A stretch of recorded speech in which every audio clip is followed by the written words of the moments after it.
Hinahanap ko po kayo. Bakit naman? Kasi po... valedictorian po ako. Valedictorian ka? Ay, congratulations na! Congratulations! Galing! Naku, marami tayong papakainin. Gagastos tayo. Ha? Naku, tay, kahit simple lang. Hindi man po kailangan Hindi! na po Ngayon lang to na. Kahit anong regalo gusto mo, sabihin mo sa akin, congratulations lang. Ano gusto mo? Ha? Sana po makasama natin si nanay. Kahit po sa graduation lang.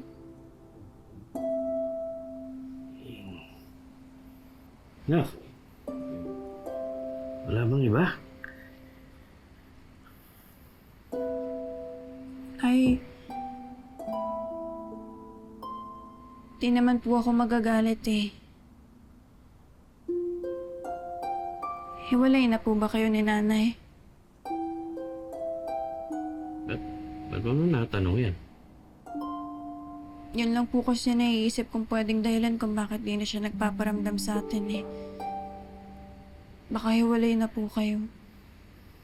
Naku. Hiwalay na kami. Ang tirahan. Nandito ako, nasa Kuwait siya. Pero hindi naman ibig sabihin no, hindi ko na siya iniisip at naalala. So, mahal niya pa nga po si nanay. Si Lupi lang ang minahal kong babae hanggang ngayon. Mahal na mahal ko pa rin siya. Namimiss ko na yung nanay mo eh. Ako rin po, tay. Sana magparamdam na po siya ulit.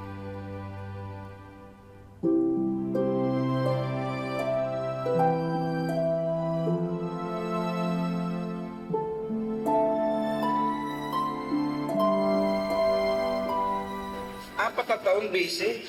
Ay, Sargus, ano bang trabaho ng nanay mo sa Kuwait? Nag-aalaga daw po ng bata, Kuya Pusoy. Oh, kita mo? Nag-aalaga ng bata, pero sariling anak, di makamusta. Anong klaseng nanay yan? Sulsulan pa eh. Bawal dito mapangusga, no? Hindi naman natin kilala nanay ni Princess. Malay nyo, may dahilan kung ba't di siya nakakasulat. Ninong, 4 na taon na po siyang walang paramdam. Ano naman po kayang dahilan yun? Oh, 4 na taon? Ano pong mas importante kaysa makausap mo yung pamilya ko? Yan na.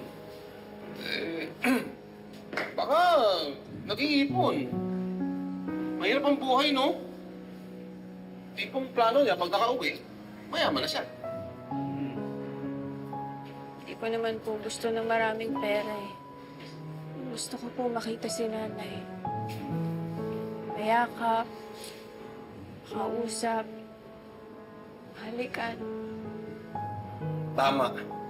Mas okay nang walang pera kaysa malayo sa pamilya, di ba? Kaya lang nasa kulungan ka, huy. Eh, dinadalaw nila ako dito. Bakit? Yun lang. Ang layo ng Kuwait. Paano madadalo ni Princess ang nanay niya?